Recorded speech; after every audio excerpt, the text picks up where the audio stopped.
Welcome back, everybody, to Phil's Recap and Review. Better Call Saul, Season 2 premiere, Episode 1.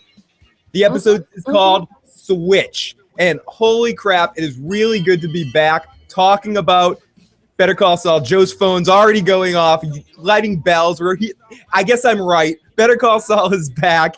We're here to talk about the episode right after it aired. Everybody, welcome. If this is your first time joining us, please share your thoughts of Better Call Saul, what you thought of Season 1 after watching the marathon leading up to this, what you thought of the first episode of this new season of Better Call Saul, what you want to see further on this. Jump in the chat. I'm not alone. Unlike this time We are not alone. I'm not alone. Last year, I came out here and went crazy about Better Call Saul, the premiere, all alone. But tonight, I have Joe Dirty Locks and Katie Crow. How are you guys doing tonight? Awesome. Good. What a premiere. Oh, what a great show. Couple of nights of shows. Show. Really great. We're going to get all into that night. And absolutely, we're also not alone. We also have with us the motherfucking Issues chat. Freddie, Corey, Sam. Some of our friends are in the chat. I'd like to thank everyone that joined us last night for the Walking Dead premiere. And we are here tonight to talk about some Better Call Saul. So first, I do have to say, they're doing a Talking Saul. I know I don't want to start with that, but yeah. I don't want to... They're doing Talking Saul. Fuck him. Fuck that. Dude, they saw that we were getting views, so he was like, dude, look at people want to talk about this stuff. Yep. Yeah, it's super awkward.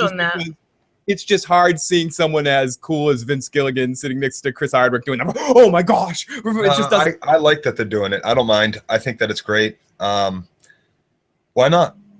Yeah. No, I hear you. It's a show worthy of such a thing.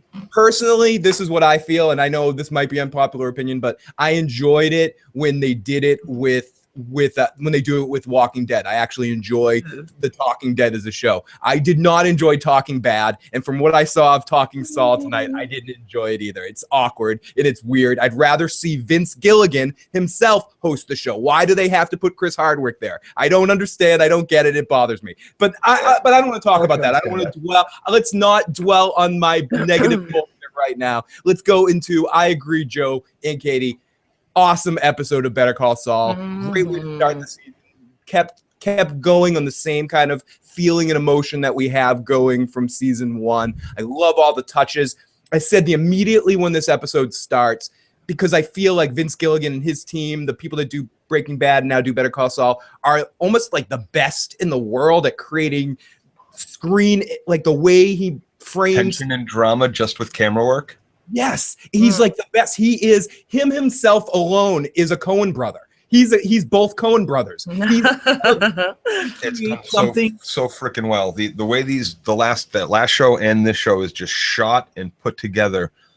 Even story-wise, how they pieced together the story they gave us again. They started this season like last season with the flash forward or the flash present of Cinnabon. Yeah, flash present. Yeah, exactly. Flash present. And black and white in that chrome sort of cast. And I really like the way it's put together, the way it's shot, the music glimpses into this guy's life. Yeah, the music goes perfectly with it. Like it's just so, and everything is so good. It's so well told shows that all aspects of it. Yes, absolutely. And just so much time and effort and love go into every single moment of every single shot. And the way that the story just easily, like tonight's episode wasn't really about anything except for Jimmy deciding to step closer to be Saul, and then at the last minute being like, I can't quite flip the switch yet. It's a very simple theme, but the way that He's deciding who Saul is actually going to be, or who Jimmy himself. Right. Exactly. It's really crazy, and it's really amazingly just saturated with information and feels and moments. It's hard to take in everything that Vince Gilligan and the Breaking Bad, Better Call Saul team gives to you in one big spoonful. I don't want to get into the whole big better, worse, different. Breaking Bad's a different show, and I understand it is absolutely. It's done in the same style, but it's a completely different show. Different show. But I think, and I said this before last season, and I'm going to say it again right now. They're better filmmakers right now than they were in Breaking Bad. Everything that they learned going through the process of making Breaking Bad is paying off right now for us in Better Call Saul, because he's like, haha, I have all these abilities and talents now because I had to do all this shit of Breaking Bad, and now I'm going to let it all come down like ultimate, like the Emperor emperor with like ultimate power. It's beautiful. It's really good to watch how they have used everything that they learned and all those things to make a story about a quasi lawyer / con man. So riveting. Yeah. You it's can't a take story your eyes that off really the should be screen. boring. It really should be dull. Yeah, you want to see what like the just even the cinematography gives you, like everything. You don't want to take your eyes off the screen. I hang on every word of dialect. I think it's shot really well. I think that we get big character depth from such small things just by the way they work their camera, light, sound, and these sort of things. The production allows for the character to be so deep without having to actually get too much into these characters. I couldn't agree with you more. It's ultimately what this show does. And I'm going to say the word show a lot here. What this show shows us is it shows us instead of tells us, better than a lot of television shows out there. Most TVs lack doing, can't do, have no idea how to do it. Like I've seen movies with, like, there was a preview for a movie where I think it was like Mel Gibson or someone. He's like, I'm the man with nothing to lose. And it's like, if you got to say that, like, your audience shouldn't have to hear that, neither should the bad guy. Yeah, that should be patently obvious at that moment. Every piece of dialogue that is in every one of these episodes is necessary. There's no wasted shit. And some people go, but nothing happened. And I understand that you're not into whatever style that this show is doing, but it's amazing. Whatever it's doing is amazing. Exactly. I get people might not like it. People that are into a faster paced sort of, it may not be their cup of tea. For me, it's just constant world building of that Albuquerque universe of Saul, Walt, Gus, everything. It's just expanding this universe. And to me, this is just the start of it. I know Vince Gilligan's going to probably have a 3 or 4 season story arc for this Saul story. And then it's going to grow to be more and more and more, especially because some of the stuff that was most interesting in this episode to me had nothing to do with Saul, had nothing to do with Mike. It was the stuff with the idiot drug dealer guy, Daniel, and Nacho. I was fucking all over it. Yes. Those cops were amazing. Yeah, and the cops, the whole cop situation. Those are some of the best cops I've seen on TV in a while. Just the way they're looking at each other. And I'm like, what are they see? They didn't The take computer the TV and or the TV? Listen, they took a Mickey Mouse. They found the box and they were like, well, we could leave right now. This is what I'm thinking. I would think if I were the cop. We could leave right now with $20,000 worth of baseball cards, or we could take the chance and stick around and get caught more by lugging out TVs and computers and shit. They stuck around and vandalized every room, the whole house, including the kitchen. Hell, because there's got to be more baseball cards. You don't need to vandalize the kitchen. So let's jump into the chat here for a second. Corey says he's totally toeing the gray area, tap dancing right in that zone. By Bionic Barback, awesome name. What's shaking? Best con artist ever, says Corey. Great episode. The dialogue is unreal. Sam says, and I agree, this is a great season opener. Interested to see what the Nacho story is going, says Freddie. Me too. I found. What would make a better con artist? Lawyer? I mean, who makes a better con artist than a lawyer? Come on. Like so good at it that he's so good at it that he can just be like, hey, follow my lead, sweetheart. And this other lawyer can step right in and play the role and con this guy out of it's what they're trained to do. It's amazing. It was beautiful. Corey Mitchell says that and Jimmy is far more likable. I cannot say that I liked Walt, Jesse, or anyone from Breaking Bad. I find myself constantly rooting for Jimmy at the same time, understanding his point of view. Yeah. Well, I see that the great thing about Breaking Bad was I was rooting for characters on and off throughout that whole series. And that's one of the things they did really well, because people, the people that are close to you in life, you love them, but there are times that you're mad at them, you don't like them, you don't want to be around them, or maybe not. There are other people that aren't that close to you that you can look at that come in and out of your life sometimes. That I hear you, Joe, with that. The only thing I'll bring out, the only counterpoint I'll say to that is I feel like what Breaking Bad did exceptionally well, maybe better than any other show before, was they had a show where I personally, this is just how I took Breaking Bad when I was watching it. I never related to anyone or never felt like anyone was someone I was necessarily rooting for. I was just watching with shock and awe the whole time. I wasn't necessarily rooting for anyone in that situation.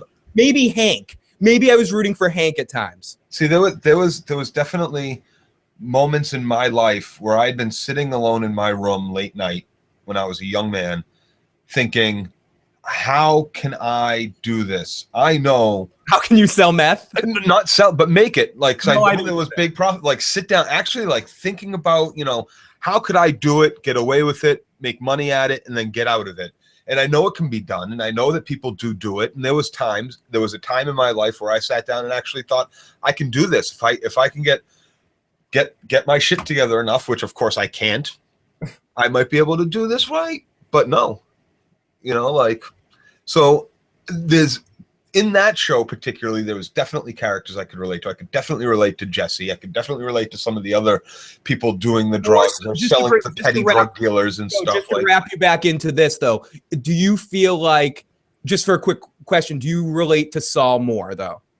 Can you as a person relate to Saul's conflict, which is similar, that he struggled with the concept of he's so good at being in the dark side of things, but he's almost haunted by this illusion of wearing a mask, wearing the Jimmy mask, essentially. Absolutely, because well, Phil, you know a lot about my private life, so I definitely relate to having to wear masks at times to get through professional life as opposed to my life.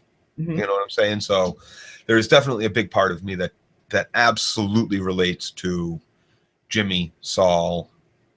It's and they make him very relatable. And that struggle, they make him Joe, do you want to keep wearing that mask? Everybody wants to want to just break out and say fuck it. Yep. And it's funny how it manifests itself at the end of the episode with Jimmy, where he flips the switch, where he needs to get a little bit of that back. Oh, I have to flip the switch. Granted, if I'm in that situation, I can't be in that office 2 minutes without flipping that button. Seriously. It's funny because what we're talking about through the whole episode, basically the theme of being himself, doing what's going to make him happy, finally living for him, breaking the chains of his brother. But when we have our first scene of this episode, he is not himself. No, he is Cinnabon Saul, which is a good place to get into this now. So we open up in season 2, black and white. Cinnabon Saul is back. He's slipping, and I wrote, this is to get back into the Vince Gilligan thing. It's like slipping right back into an old friend. I know that sounds a lot dirtier than I meant it, but it's like, no, I meant it to sound really dirty. It's like slipping right back into an old friend. I love the way this guy makes art on screen, and it's really effective, the way the black and white starts, the music choice. Funny how the song Funny How Time Slips Away, just a perfect song choice for this moment, depicting exactly what's going on with Jimmy or Saul, whatever you want to call him in this situation. As we see his daily grind, it's the melancholy that has become his life. As Ray Liotta said perfectly in Goodfellas, no great, now I'm just an everyday schlub, a nobody. And now you're seeing Jimmy with neighbors who think ketchup is tomato sauce. Exactly, where they think ketchup is tomato sauce, and no sex, nothing. Sorry, I just said no sex. I said Tim. Sexy Tim. Welcome, Tim. Welcome, buddy.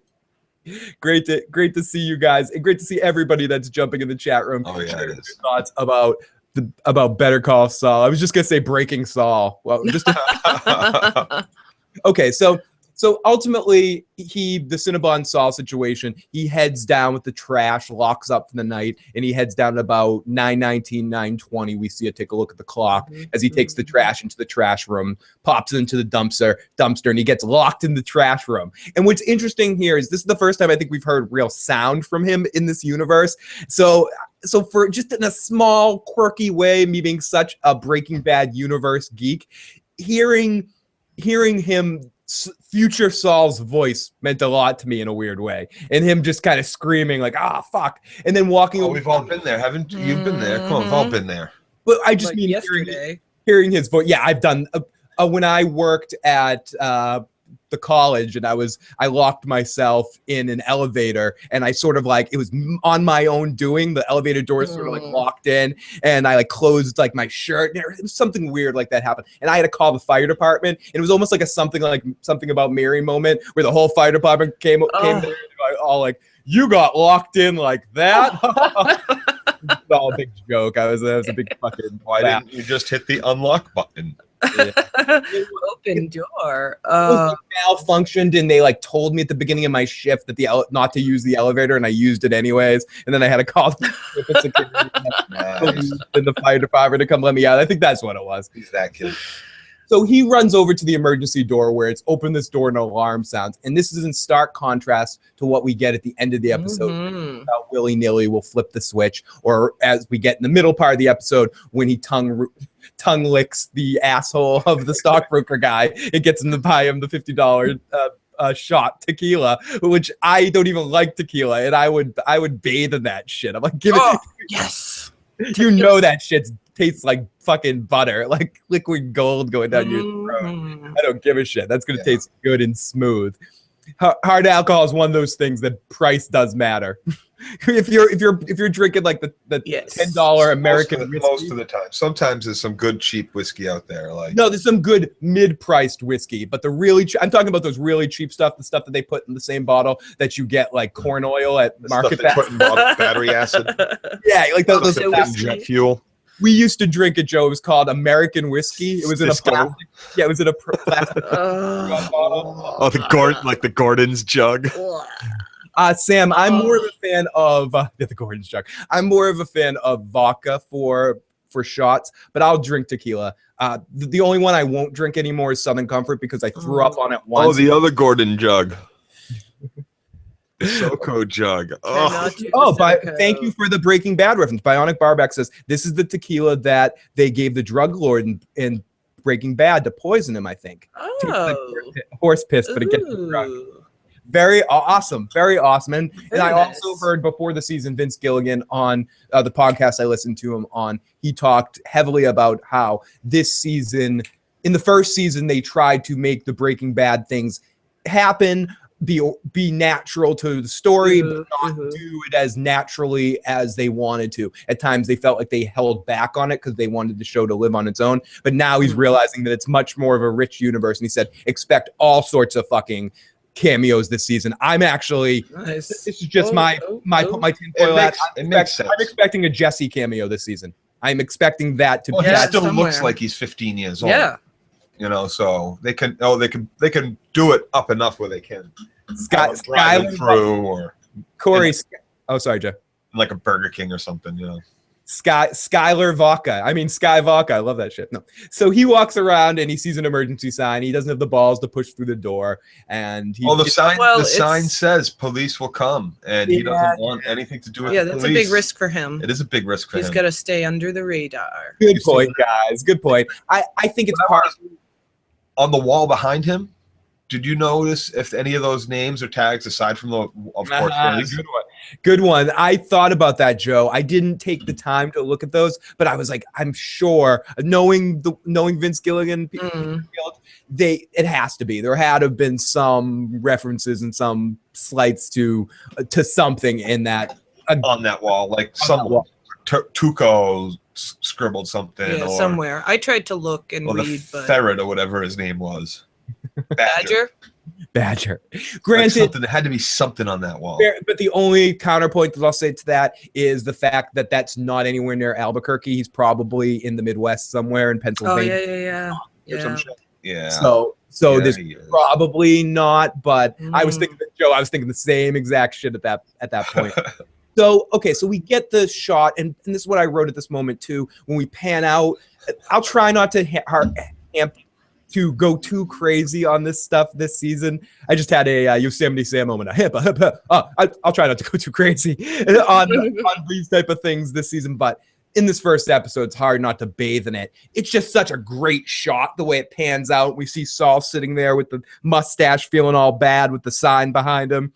And he looks down, he sees a screw nail thing on the ground, he picks it up, and then we flash out to the clock, and it's now 11:46, and he finally gets let out by some dude who's wearing one of those like headset things. That's the guy, he nods up. It does the guy nods to him as he's dragging the trash out from Cinnabon. Yep. Oh, good. He saw him walking by pushing his cart, and he has the radio headset on. Corey Mitchell. Corey says, by the way, guys, just for the reference, I'm not a Pokemon, just to clear up the rumors. I saw that. Thank you, Corey. Thank you. Good to know. Yeah. Good Easter egg from the chat last night. I love that. And that keeps this thing a living, breathing thing going on. I love it. Great job, Porky Pig, motherfucker. Well, I don't even know why that's out of reference, but I'm reading it now. Hashtag Team Gersh. Team Gersh, yes. Hashtag Team Gersh.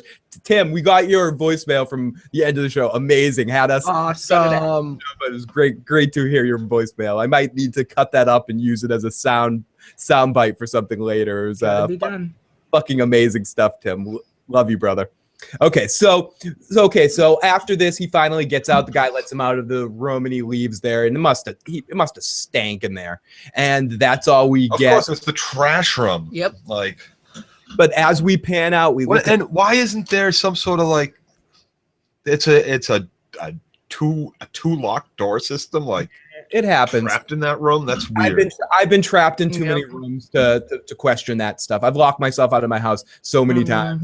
Well, yeah. Those places do nutty things, very unreasonable things. I've been in those situations. I've been in those kind of situations before, but I forgot the capper off of the scene. As we pull out, we look in on the wall, and scratched into the wall is SG was here. Saul motherfucking Goodwin. Well, don't you find it a little Goodman, not Goodwin, Goodman. Is it apropos the right word that he used a screw to do it because he's screwed? Yep. Yeah, good point. He sits down on the crate and there's a bunch of screws on the floor because he's screwed. Yep. Just a screw in a bunch. And I bet he thought of that. Yes, that's a very Saul type of thing to. It's a Saul Goodwin thing, but is it a Saul? That's his protection name, Saul Goodwin. Oh, no, Goodwin. No. It's all good, man. So good, man. So there's a great focus on as we're back in, and Jimmy doesn't look happy as he's heading into the courthouse to see Howard and Kim. This is our connection from last season. I like how they did this. They kind of just showed us what we saw last season. Mm-hmm. A little bit more of it to make it seem different enough that I didn't get what they were doing until towards the end of it, where I'm like, oh, okay, this is what we saw last year. And so we go see Howard and Kim, and he meets Ed Bagley Jr., the guy that's married to it's a scene that was missing from the last episode. We see him at the last scene, we see him exiting the courthouse, but we don't know what happened in the courthouse. And this gives us kind of like a little, it rewinds it a little, so we see what's going on in the courthouse and we don't think anything of it. When he comes out, we see the scene that we saw, the last scene of the last season's episode, where he's talking, was it me or was I dreaming? Was there really $1.6 million sitting on my desk? When he goes to talk to Mike afterwards, but it was. I'm just staring at it, burned in my eyes, like staring in the sun.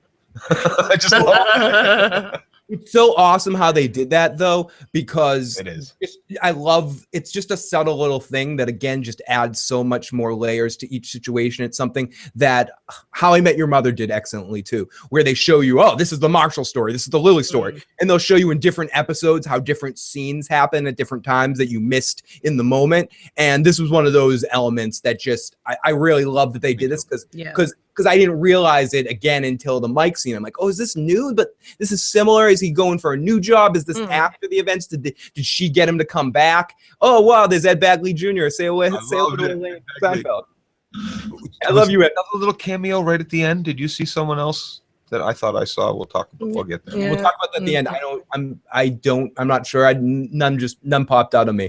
I say no, but maybe we'll have to see. So Jimmy takes her aside, takes Kim aside, and goes, listen, I've got a question for you. If I take this job, is this gonna happen? I love this because of all the shit we talked about last season about her holding them on the lamp.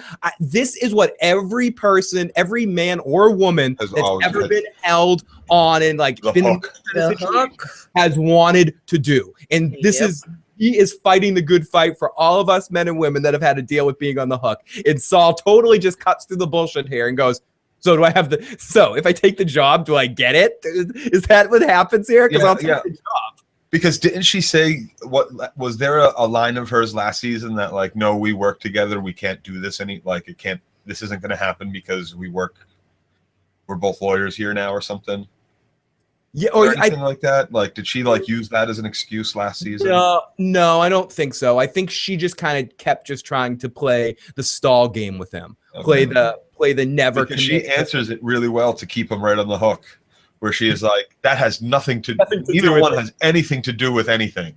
But if we learned anything about Kim in this episode, we learned that she has the con man gene inside of her as well. She likes a bad boy. She likes, and she can flip the switch pretty easily. Corey Mitchell says, Joe and Phil, not to break the topic quickly, but have you guys ever seen Justified? You too, Katie. I watched season 1, but I couldn't get in past that. No. Cool. I did watch season 1. Timothy Olyphant was good. The guy that plays I can't remember his name, but the guy that plays the cross-dresser that Tig gets with in Sons of Anarchy is the main foil. One of the most beautiful love stories ever to be shown on television. Love it. So I haven't checked it out yet, but I flipped past it a couple times. Maybe I'll check it out. And he's good in that. The Crowder. So Jimmy takes her side, asks if I get the job, do I get the stuff? And they said no. So so then we see the end of last season. This is where I sort of realized, it's the end of last season. He says one thing doesn't have to do with the other. So he says thank you to Davis, which I just call him Davis Bagley Jr. And he says, sorry, but I can't take the job. I'm going to leave here. And he gets out of there. And did you think that's what he was going to say? Did I think he was going to say, I'm sorry, I can't do it? Yeah. Yeah, I knew he wasn't going to take the job because at that point I realized what it was. Like once he was asking her, if I take this job, do I get the action? I kind of started to come to be like, oh, okay, that's this situation. So I expected to say no in here. And plus, I just didn't expect him. It fooled me at the end of the episode that he ended up with the job. I didn't expect that to happen, but I expected him not to take the job in this moment. Did you think he was going to take it, Joe? I was expecting that he might. That he was going to say, fuck it. Fuck my brother. I'm taking this job. I'm going to go be the lawyer that he said I can't. I think I kind of thought he was asking because if he took the job, we'd be working together and you won't get with me. And when she was like, it doesn't matter. I thought he was like, okay, then I'll go get this job and then we'll get together. Sam has a question. I was thinking. So when he turned it down, I was kind of like, whoa. Okay. Sam has a quick question. At the end of last season, didn't he just drive away once he entered the parking lot? I think if I remember correctly, you might know better than I, Sam, if you just watched the marathon, but I want to say he drove in, went in for a second, and the way they edited it together, they just have him drive in, then they cut away to him walking back out or something. It's hard for me to remember last season. I'm not exactly sure. I just kind of watched it as it happened, and I don't remember him going. This scene didn't happen last season. No. What was so brilliant about this? What she was asking is, in last season, did he just pull in and then drive right back out? Like a U-turn, make a U-turn, essentially. I thought so, but maybe it was maybe they're like, no, that's what he kind of thought he was going to do, but the Mike scene happened last year, though, right? Yes, we saw the Mike scene word for word before. Yes. Where he says that's the same exact things. Wait, where did Phil's beard go? It's coming back. It's coming back. I kind of got the feeling from that interaction between him and Kim that the answer she gave him, he kind of took as, okay, same old shit. She's keeping me on the hook. Fuck it all. Fuck and that's her. the way, I'm walking away from all of this. Once he said, I'm not taking the job, that's what I thought too. And I was hoping once she gave that answer, I was hoping he did that. And so, of course, she had to sleep with him to try to keep him on the hook because nobody likes to be taken off the hook. Well, he was just kind of like, all right, bitch, peace. Yeah, no, he's fun to escape with for a little while, but she's never going to be with him. So as we know, he comes out eventually after that, and I agree with you, Katie. I think she's already made her decision about him that she'll never fully be with him. Yep. It is known. It's just not happening for him. You know nothing, Saul Goodman. You know nothing.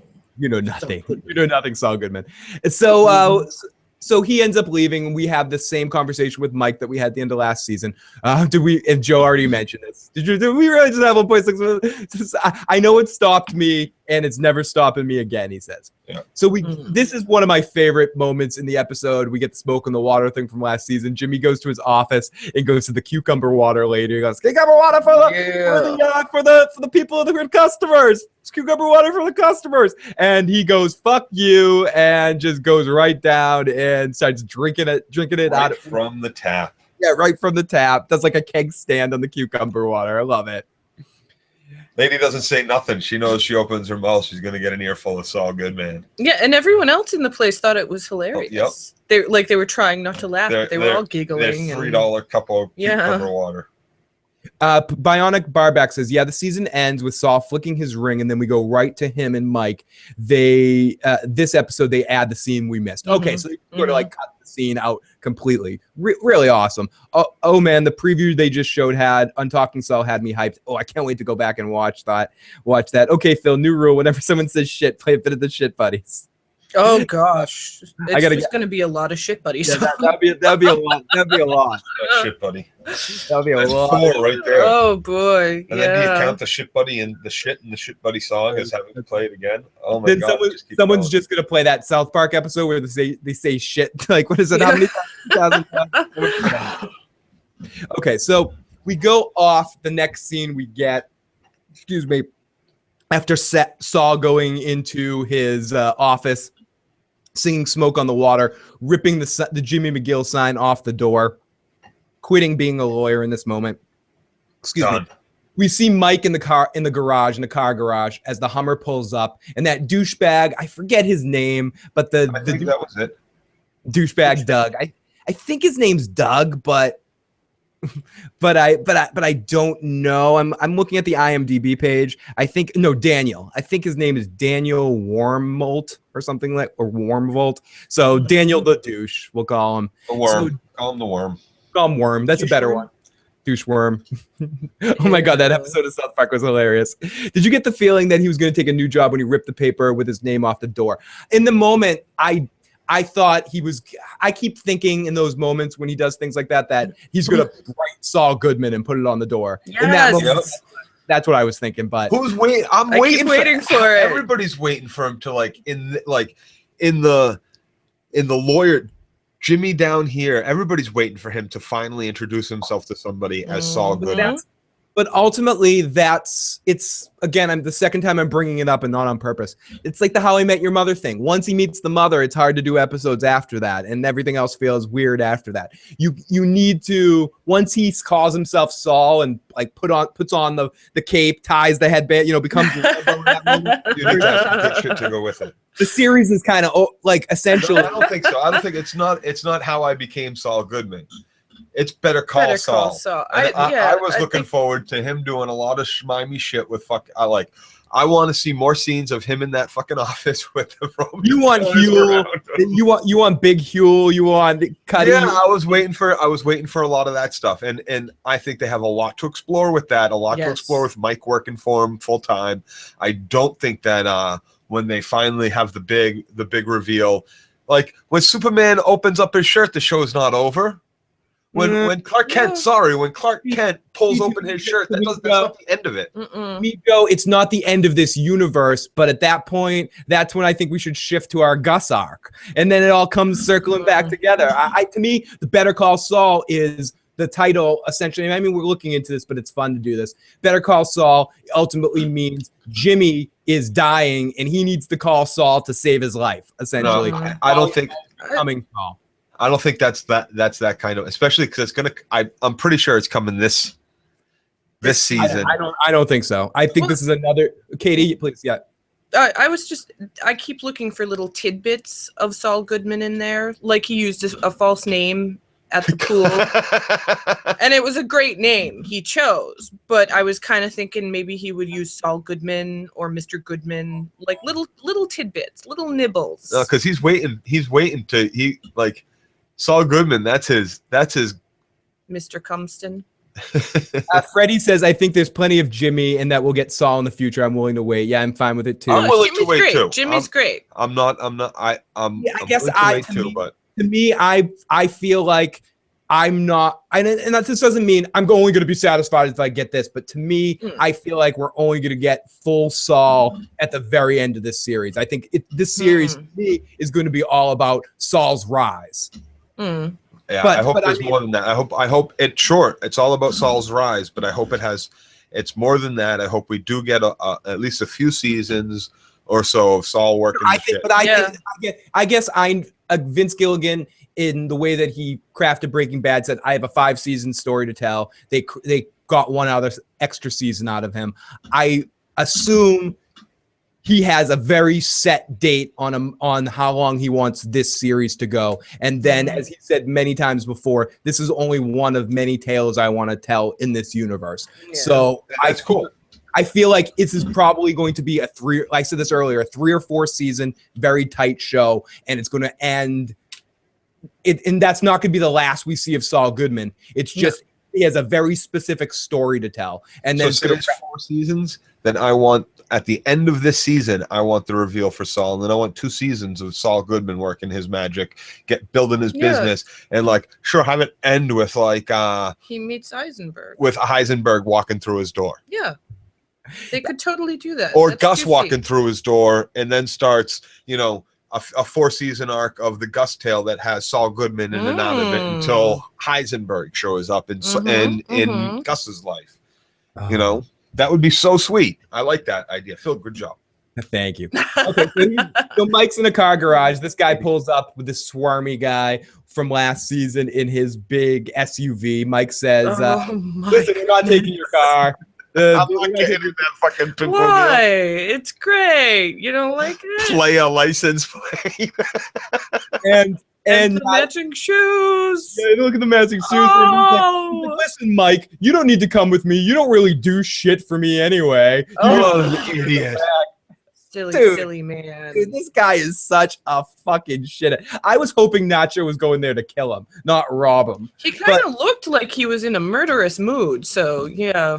I was kind of hoping. No, he was going there to see where the big supply was, to see if it was at his house. If he could get four drops at once, sure, perfect, done. Yeah. Corey says, I seriously expected Hulk Hogan to roll down those windows and head out. Something about the power of Hulkamania. So the H2, now were they saying when he's telling the matching shoes were awkward as shit. Well, it's not just the matching shoes. Did you see the matching wristwatch too? No, I missed the wristwatch. I totally missed the wristwatch. Wow. Dude, I totally missed the big yellow wristwatch on his arm. So let's just transition this into the whole scene with Nacho. And the actor who plays Nacho, I'm blanking on his name right now, but he's a voice actor. I love him. He's done a lot of really awesome stuff. Michael Mando, I believe is his name. I might be mispronouncing it, or I'm probably am mispronouncing it. He's done a lot of really awesome stuff, and he's a great voice actor. And he gets good rage face. He was in the video game Far Cry. He did a voice for that movie, for that game. Last season we had Frank from GTA. Is that his name? Frank? No, what's his name? Fucking Travis. Travis from Grand Theft Auto, I believe we had. Travis? But I'm not sure. Whatever. I think the big asshole in the game. Yep. And who was the one that showed up here for the meeting with our worm guy the first time, and Mike gets rid of his gun and chases the other guys off.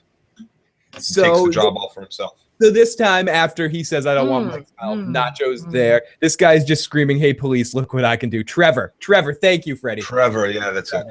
Thank you, Freddie. So I'm like, Trevor? I knew it began with a T. So this time Nacho comes up, and it just sets up this very interesting thing as he comes out of the car, douchebag here with the yellow, and apparently the yellow watch too. And Nacho comes out, he's like, where's the old guy? Did he break a hip? No, we parted ways, things go. And they hand off the drugs, and Nacho's like, oh, nice car. And I love the way Nacho plays this. He plays it so charming. He doesn't, and this shows why Nacho's a good criminal, because he plays the situation perfect. He doesn't overshoot his wad there. He doesn't just come in his pants. He's been to this game before. He's not coming when he sees boobs for the first time. He robs them now. He gets one score. He saves himself 20 grand or something, and never gets this guy's boobs again. but he gets this guy's address out of the glove compartment because he's smart enough to do that. That was his first instinct. His first thought was, "Oh, I'm going in the car and I'm seeing seeing his address." Yep. It wasn't any other. He had no other Yeah, he knew this guy had no backup. Yep. That he did not care about the leather. Yep. Nobody's keeping an eye on me. Nobody to tell him not to allow me to get in that car. Eric, awesome point. Better Call Saul should be on at Sundays at 10 p.m. No, because we need to have Talking Dead on right afterwards. We can't have a show at 10 o'clock called Talking Hardwick where he talks about both shows afterwards. We couldn't have like an hour and a half show like that at 11 o'clock. It shouldn't be on. It shouldn't be on after The Walking Dead, because if it was on right after The Walking Dead, then what would we have to do, Phil? I don't care about us. I just think that this show like this, and I said the same thing before, AMC doesn't necessarily need to do an hour commercial for the show that they just did right after the show. Correct. I agree. Actually do a block of a couple of programs of awesome programming that they actually bring us, and whatever it is, whether it was fucking, like right afterwards, have something with an awesome audience like The Walking Dead leading into Better Call Saul, and really like right. Well, like that crap they did last year was like, here's this great show afterwards, which I didn't really kind of like end up liking that much. And then they kind of like have Talking Dead interrupting it and bringing you back you don't do that. You just have it on later. I don't know. I don't want to talk too much about that. Switch the order. Have the other one on first, and then have break. Then have your Dead, and then you have your Talk. That's not a bad idea. Like it was. What do you? I mean, yeah, no. Enough is enough. There's too many of them, and like when you watch his At Midnight show, he even like brings it up there. Like, if anybody wants to have Talking Dead, just write in and say so, and we'll see if we can't get that. Or Talking Saul, we could do that too. Just let me know. Well, it's great for him. Of course, it's great for him. He's getting. And honestly, I think I love the Nerdist podcast stuff that he does. I love At Midnight. I think he's an awesome fucking host. This is nothing personally against him. This is AMC being like, oh, hey, let's do come up with some better programming. Enough is enough. They have the programming. The problem is they have the awesome programming. They just choose not. I just would like to be presented in a slightly different way. And again, I'm being a little bitchy. Whatever, I don't care. Okay, so they hand off to Nacho, and Nacho's like, nice car, impressive. Can I get in? Yeah. It's the H2. Yeah, great car. Like, why don't you go back there and count that money? Make sure it's all there. Yeah, no, it was great because he didn't even ask to get in and see it. The guy was immediately like, yeah, get in. Feel the leather. Get in. Perfect. Nacho he just I'm went with it. I'm going to be back here. And I think the H2, he was telling him it was brand new off the line. It was an H2. So it's somewhere between 2002, 2009, I think that car came out. And so that gives us, again, a little bit more in our timeline as to when we're talking about for the show. Yes.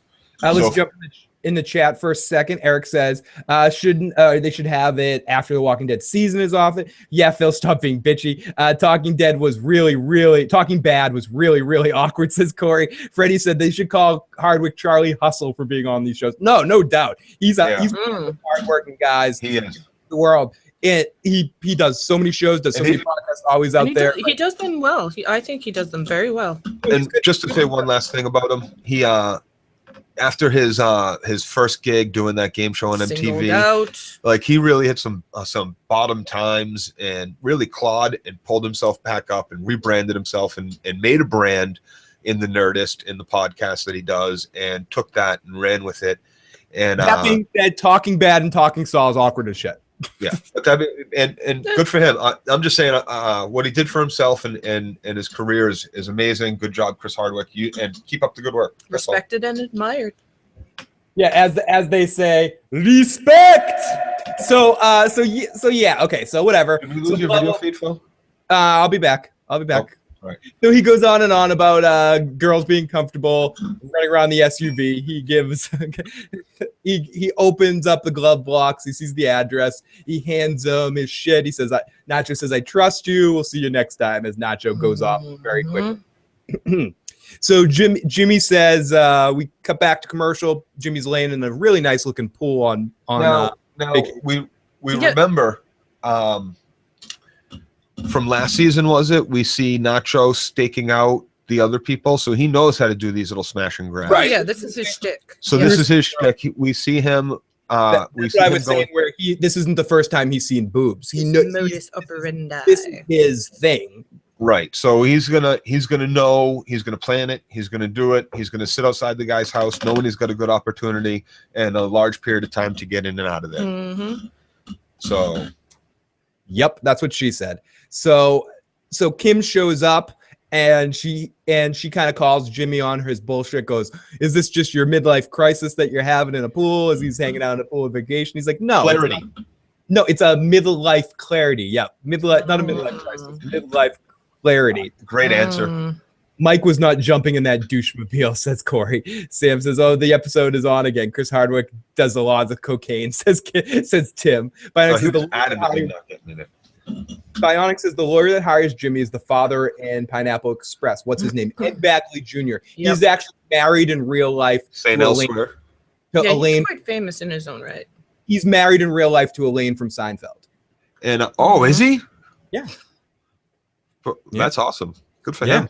Yeah, he did really well. That's all I have to. Fuck his career. Fuck the fact that fuck the fact that she's rich. She's rich besides TV money, like her family. She has like family money. So she's fucking hot. That's Julia Louis-Dreyfus, right? Is that her name? Julia Louis. And so she actually puts up with that whole like, you're gonna make me. She's got all that money. She's like, I gotta get on a freaking bicycle to cook my toast. Are you fucking serious? Yeah, he's very because he's super eco guy. He's like super eco guy. It's not a joke when they joke about it in TV shows when you see him. Many like years, that's actually decades. The way he kind of lives. He's one of the people that I've actually seen get extremely pissed off at Bill Maher on the old Politically Incorrect episode where Bill Maher, Bill Maher just like said something that really offended Ed Bagley Jr. And Ed Bagley Jr. straight out didn't talk for the next 45 minutes and just stared at Bill Maher with this like. She had to get on a bicycle to charge her dildos. Comment about Christopher Reeves and animal rights and stuff like that, where Bill Maher was like, I'm an animal rights activist, and I don't feel bad about what happened to Christopher Reeves because if I had a monkey on my back all day, I'd throw his ass off too. And, and Ed Bagley Jr. was like, mouth wide open, he was my friend, and just had this like look on his face like, did you just fucking say that to me? And Bill Maher said it so smugly too. He's like, yeah, if I had a monkey on my back all day, I'd throw his fucking ass off too. I don't believe in riding horses. Fucking is evil. And Corey says she is too. They own a solar house. Wow. Awesome. Good job. I like Ed Bagley Jr. I'm psyched to see him and everything. I see him when I saw him in Blunt Talk. I was psyched to see him in Blunt Talk. I love his character in that show too.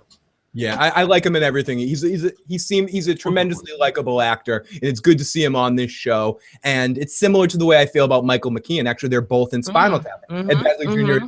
It's a very small part in Spinal Tap as well. And him and Michael McKean are good friends. I wonder if that's how he came to the project. Yeah, I imagine. Ed Bagley kind of disappeared for a long time on set. That being said, think about how many awesome other people could come into Better Call Saul universe because of Michael McKean being successful.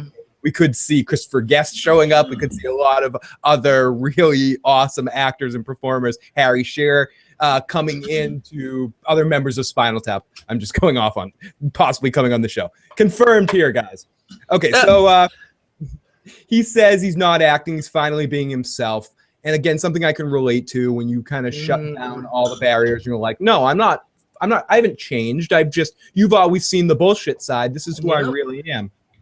Tough conversation. That's the shit I did to please you and make my brother proud. Yeah, it doesn't. And knowing him, it doesn't feel to me like a midlife crisis. It feels to me like he's shedding the change.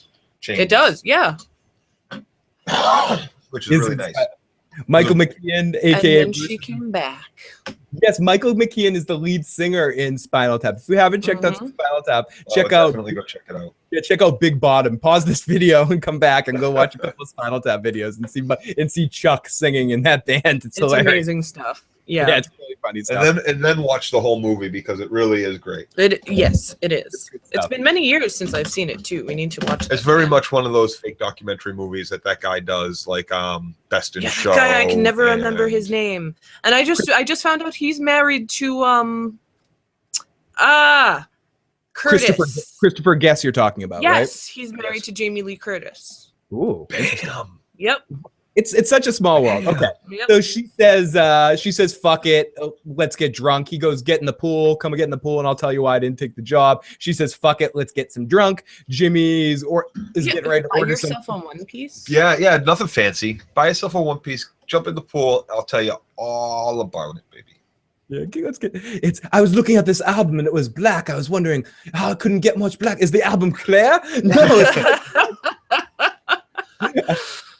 Our knobs go up to 11. 11. Everybody else's goes 10. But when you need that little extra, 11. Yeah. What's this one called? Lick My Love Pump. Okay, enough Spinal Tap for him. The problem isn't that the band was off. The problem is that we have a Stonehenge statue that's the dangerous getting stomped on by an elf.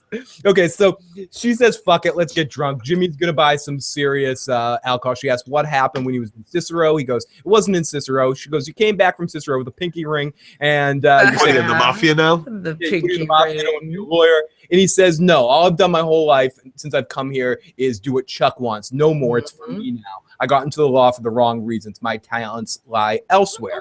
He says, you're a great lawyer. Why give it up? He says, it's like, I like the selling and convincing people. That's not the part I didn't like. It's just, I don't see myself being a lawyer. Other people look at me. They tell me that's not what they see. He's making reference to what Nacho said, what Mike said last season to him. We're like, yeah, you want to tell yourself you're straight and narrow. You're not straight and narrow. We see it in you there. We see slipping Jimmy inside. And Marco said that to him as well last year. Oh, you're a lawyer? You're ripping off old people? No, I'm not ripping off old people. I'm giving them deals. Oh, what's the scam, Jimmy? Yeah. Did you? I don't get it. No, when you finally, the conversation between them breaks down and you finally start hearing the guy talk, like it's actually right in the middle of the conversation. Jimmy's focus hits this guy. Ooh. And we hit it. Yeah, he keeps glancing over to him and hearing him talk, and I recognize the actor too. Yep. And did you feel like I guess I kind of thought he was thinking he was going to be a stockbroker, right? I was thinking like he was going to say like, look, I could do that. I could make millions doing that. That's selling. That's to me, Joe, in that moment, what was happening, and again, I don't know if this was what trying to be depicted, but this is the great example of what you were talking about earlier, where they do an excellent job in this show at showing us something in the way the scene is depicting it. Because to me, how I saw this is from Saul's perspective, looked at that guy, heard what he said, goes, I could just lie to her right now and use what I'm hearing him say and repeat this regurgitation of information to her and use that as a bullshit tactic to tell her I want to be a stockbroker and I can make millions of dollars of that. Maybe I could make millions of dollars of that. And then it shifts to, I'm going to con this dude out of money. Yeah. You know, I'm going to this dude's a douchebag. This guy's a douchebag. Listen to him. Listen to the way he's talking. Like that. And that was when, like, once I realized that this guy wasn't just a stockbroker, but he was like, and it was almost right off the bat that this guy's a douchey stockbroker. I felt like Saul was like he was about to open up his shirt. Here comes the big ass Saul Goodman and Super Saul coming out. We got it because he's a douchebag and he's probably screwing these people he's talking to on the phone. He was very excited too because this is his chance to show her what he is really good at. Right, his actual like he's. In that moment, like she's so scared and so turned on. She wants to get out of there. She knows what's about to happen. And she's like, I got to get out of here. And before he goes into that whole point, it's a funny line where she goes, what are you going to do? Just walk around, be like Jules at the end of Pulp Fiction? Yep. And just be like, awesome. Just walk the earth. Awesome. Just walk the earth. Yep. So he also said, he also makes reference. Not like Jules. Like the guy from Kung Fu. So he also, that's probably what it was written in the script originally. And then someone goes, oh, they say that on Pulp Fiction. Oh, just turn it into the Pulp Fiction line instead. So we also get a really awesome line that I want to talk about here quickly. When she goes, you need to just keep at it, double down, get back into lawyering. And he goes, it's the sunk cost fallacy. So great stuff. Or bad money. He's read Brunson's book. Exactly. And you think that there's a reward at the end and you just keep sinking money into this. So you're so deep, you might as well get so deep. No, yeah. Know when to hold them, know when to get the fuck up and walk away. Know when to hold them. That's both when you're up and when you're down. You need to get up and walk away at some point. You don't just keep doubling in. That's how you lose your house. So more or less, we can yada yada through this a little bit as we kind of already talked about the important parts. He ultimately goes over there and straight up cons this guy into that they're brother and sister and they have $1.5 million in the bank and they want to just give it away to somebody. It's a long, detailed con. We don't have to get into the ins and outs of it. Beautifully done. But it's a fun, beautiful, neat con that Kim jumps right in on, and as Joe mentioned, she is dripping, crazy, turned on by Saul in this whole situation. Like, oh my God, I'm so fucking turned on by Saul.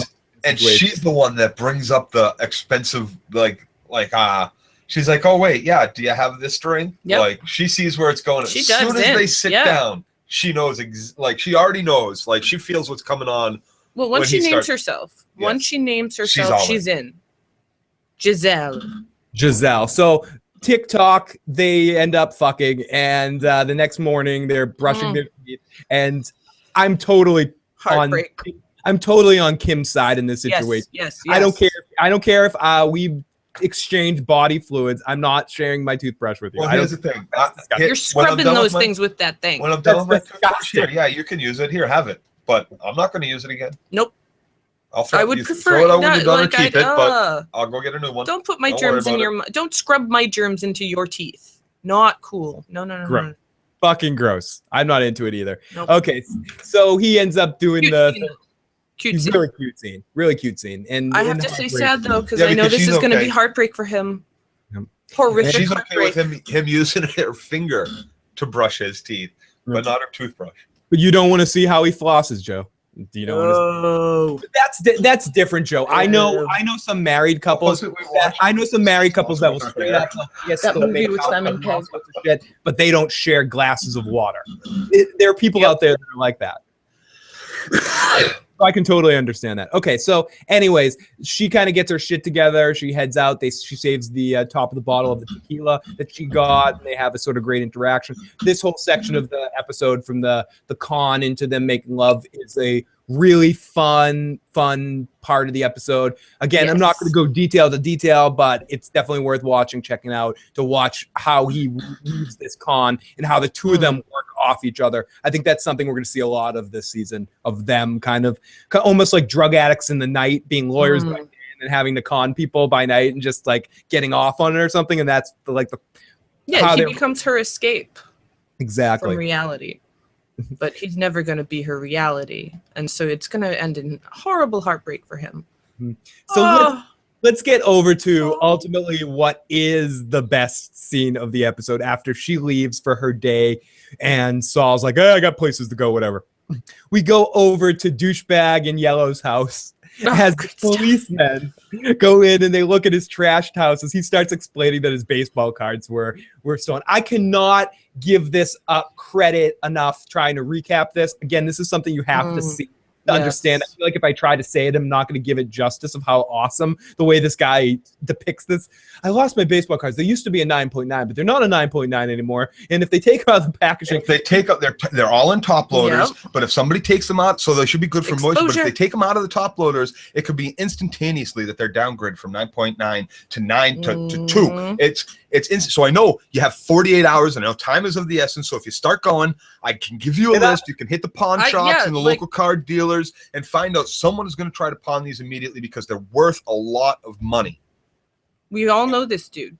Yep, and we've watched this dude. And I've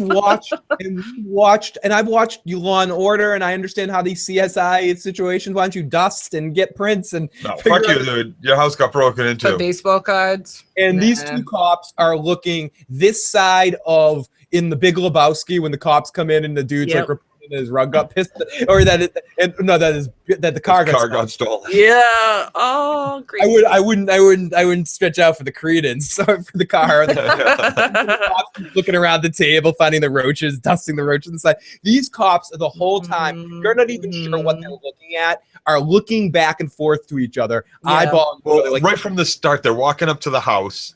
And we see him walking up, and there's the car in the driveway. But ultimately, in this moment, we see it from their perspective, and we can see that they're looking at something this whole time, and we don't see what they're looking at till eventually he goes in the other room. No, they didn't catch it. They didn't catch it until afterwards. And then they start looking, and they look at the wall, and they see a little crevice in the wall, and they move it, and they open the back of the wall, and they go, "That's weird." And they look down, and it's sort of we don't see if they see the drugs or anything like that, but we see a couple. There's nothing. No, they were stolen. That's what they see is the mark on the rug of the couch being pulled forward. Yeah, all the so they didn't even notice it. They knew they were feeling something suspicious because they walk in up the driveway. They see the big drug dealer car, and then they see this guy who's yelling and screaming about stuff being missing.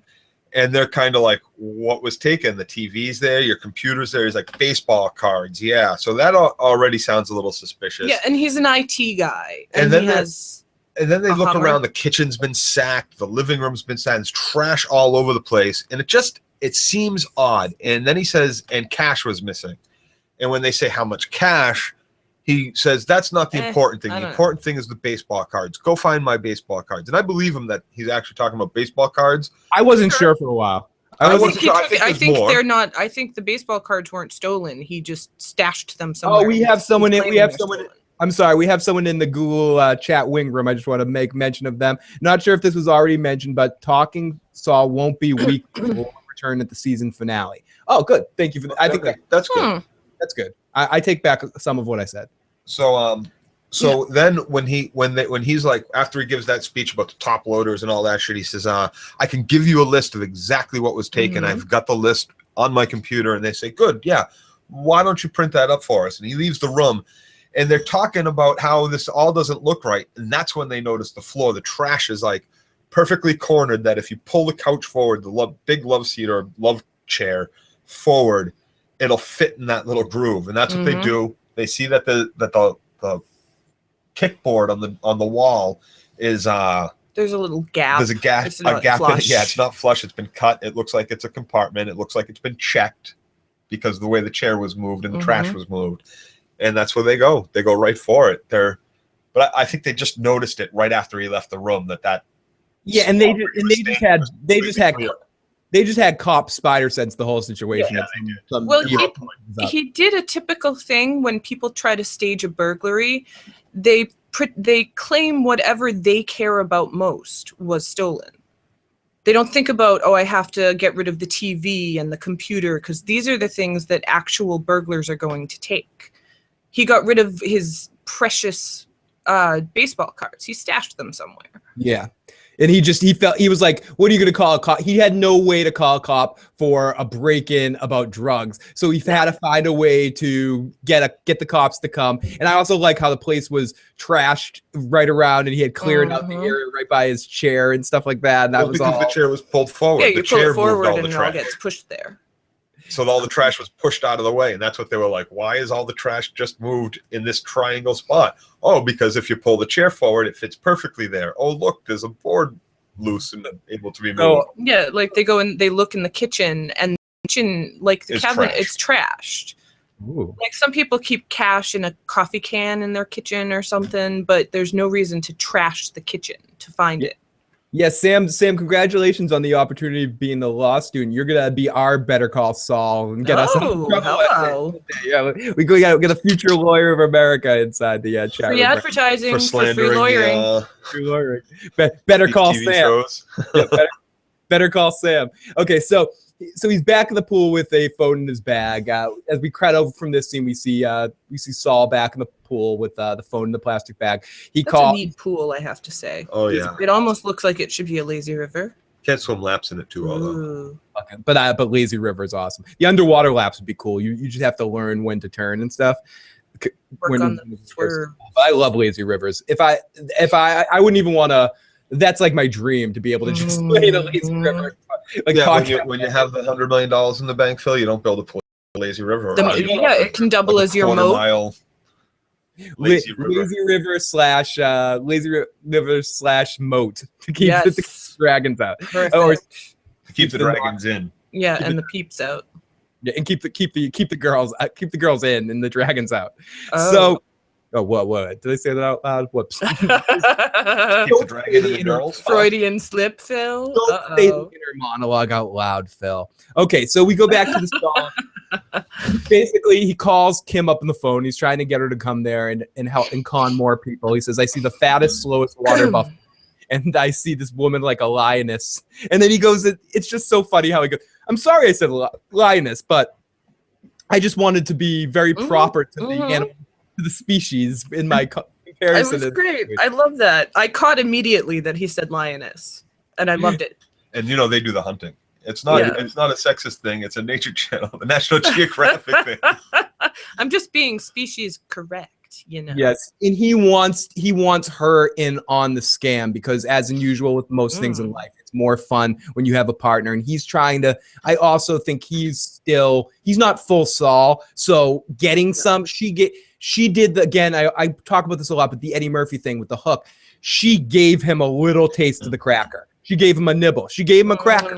He got his cracker. Yeah. The best cracker he's ever had in his whole life. And so he immediately goes to trying to bring her more in on his form of life. But then almost immediately after that, he goes, wow, she went to work this morning. She's not going to want to live this lifestyle. Because he tried that when he talked to her. He said, wouldn't it be great if we can do this every day? We can do this every day. She goes, we can't. No, we can't do this. You can't live on drinking a bottle of tequila. That doesn't pay the bills. And that took them a few hours to do. Yeah.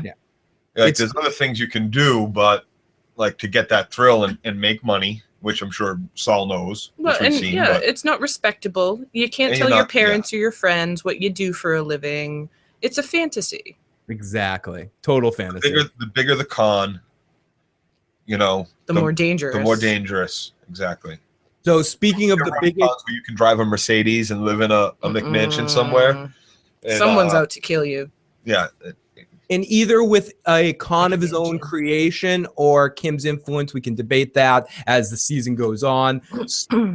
Jimmy decides ultimately to take the job. He calls Ed Bagley Jr. We get a big slow motion scene as he gets introduced into his new office, starts walking around his office. The music's playing. Everyone's welcoming him. It's very positive energy, stark contrast to what we see at the beginning of the episode with black and white Saul. This is so colorful as he's walking in and everyone's congratulating him, patting him on the back, showing him where everything is. He gets shown his office. He gets introduced to his assistant who's like, what do you need? You need me? You don't like this desk? You don't like the company car? We can get you a new company car. What do you want? What you want? He's like, I'm low maintenance. You don't have to worry about me. I'm just happy to be here.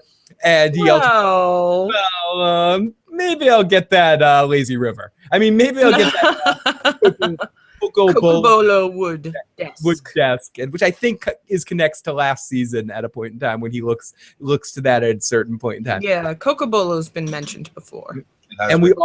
And we also talked about this earlier in the episode. The whole thing ends with him seeing a little switch on the wall that says, do not turn. You hit it. You flick it. Do you flick it? Oh, so totally flick it. Always keep on. Do not turn off. Always keep on. Always keep on. I turn off every single time. And absolutely. And I wait for the explosion. And let's also look in, that's Saul trying to creep out. In a sense, to go to many other things, like the Dr. Jekyll and Mr. Hyde thing. Right now, he's Mr. Hyde. And Dr. Jekyll, it's the reverse Dr. Jekyll and Mr. Hyde thing. I think there's Dr. Jimmy and Mr. Saul here. Something I thought about with that switch. It's the little tape on it, which he peels off and then sticks back on after he turns the switch on. It says, keep on, do not turn off this switch. It's in stark contrast to another person's office, his brother, who would have a tag on that would definitely say the exact opposite. Do not turn on, keep switch off. It's very interesting. And you could also say that Chuck's office was also very enclosed, very dark as well. And Jimmy's is very bright and very like wide-eyed, and even the whole vibe in there is very different than anything he saw last season, and he's trying to connect all of that. So there's just like everything with Breaking Bad and Better Call Saul universe, everything has.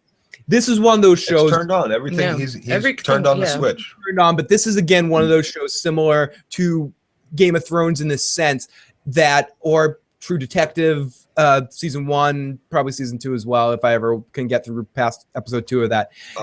You can, it's horrible. But there's every little moment or every little thing can be analyzed in a lot of different ways. That's part of the fun of watching these particular shows. Of art. Yeah, of art. Totally. Absolutely. So Absolutely. Of music, of paintings, of TV, of movies, of us, of whatever you want to engage in your entertainment. That's the beauty of it. Take it how you want.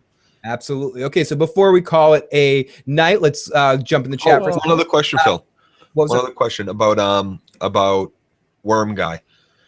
Douche worm. Who do you think he thinks broke into his house? Mike. Yeah, I'm pretty sure he's thinking it's Mike too. I think it's Mike. Oh, we got a quick text. Because why wouldn't that be your first call if you thought it was the other guy who you trusted? Yeah, get in my car. Don't worry about it. If you thought it was him, you would call Mike, not the police, right? Yeah. But if you think it's Mike, who do you call? You have nobody to call. Right. So you call the call. Well, but I think if you think it's Nacho, I'm sorry, Kate. What were you gonna say? I was just saying he's going to try to run an insurance scam, so he has to call the police because he's going to try to bank on those stolen baseball cards. So I don't think he cares about who necessarily broke in concerning the police call. He would do that regardless. Good point. But I agree with you, Katie. And Joe, just to answer your question one more time, I think the fact that Nacho did it probably doesn't even enter his mind. To me, I mean, I could be wrong. I'm thinking too. I think the same thing. I was immediately thinking, like, when they asked who do you think is responsible for this, I was thinking he might say Mike somehow try to say how he knew him or. Yeah, I don't think this guy's want to link himself to.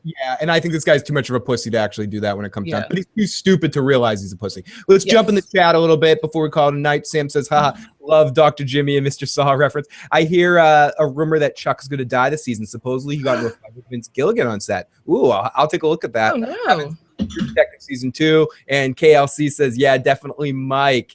So everybody. And so if that's true. If that rumor's true, I got to comment on that. If that rumor's true, that's going to be his moment. That's going to be his final freeing of the chains. The fact that his brother, he no longer has to even worry the slightest bit about what his brother might think. One way or another, Chuck is dying before the end of this series. Whether it's or not, Chuck is not alive during Breaking Bad. I agree. Not that I think he isn't. But I just don't think he survives whether he dies this season, thank you for that the inside information. But if he dies this season or at the very end of the series, I definitely don't think he's alive. No, I agree. KLC says, yes, it's definitely Mike, but Mike didn't do it. No, it's definitely Mike didn't do it. It's definitely Nacho. But I just think that this guy, when he tries to wrap his head around it, it's gonna be like, that guy Mike ripped me off because I fired him. He's not gonna think, oh, Nacho stole my address from it. He's too obtuse to think about that. Yeah, no, he treats Nacho like he's a friend. Sorry, I just saw Shawshank earlier today. That's why I said the word obtuse. It's a good word. It wasn't like on my word calendar. I just saw Shawshank. Word a day calendar. It was my word of the day calendar. Put a word in the podcast every week. Everybody, it's good. Thank you so much for checking out the Better Call Saul podcast. Thank you. We'll be back next week to talk about more Better Call Saul. And we'll be back later this week on Thursday evening at the same time at 11 o'clock, or 11:30, 11 Eastern Standard Time, to talk about the season premiere of Vikings. So that'll be a lot more fun. And if you guys haven't already and you enjoyed this video, please hit the like button. Please hit the subscribe button. If you have any questions, email me at IGotIssuesMan@gmail.com. You can always tweet me at IGotIssuesMan. Tweet Joe at DirtyLocks. Find Katie Crow at Cat Who on Google+. Please subscribe to Dirty Issues Gaming. Join the Google+ community. You can find us also on Facebook, Phil's Recap and Review. Or Friends of Phil, or you can leave a voicemail, 781-990-8509, and leave a voicemail anytime you want, and we would love to take your calls, too, during the show. Thank you, KLC, Sam, Eric, I saw in here earlier. A couple of other people that were joining us live tonight for these Better Call Saul podcasts. Really had a lot of fun digging into this episode with you guys, and we can't wait to do it again and get into this whole big long season of Better Call Saul. It's going to be fun. Oh, so much. Yeah. We will talk to you guys later. Everyone have a great evening or great day. Nighty-night. Yep, this is going to be extended because I can't reach the spot on my computer right now. Oh, no, we're still here. Oh, Dance party! Not letting us disconnect. No, it won't let us go. Nice. No. You cannot end. You cannot end this podcast. It's like, no, dude. What's that Key and Peele? And we're gonna party till the party never stops. We're gonna podcast. Don't have to worry. Get your shit, buddy, everyone. Talk to you later.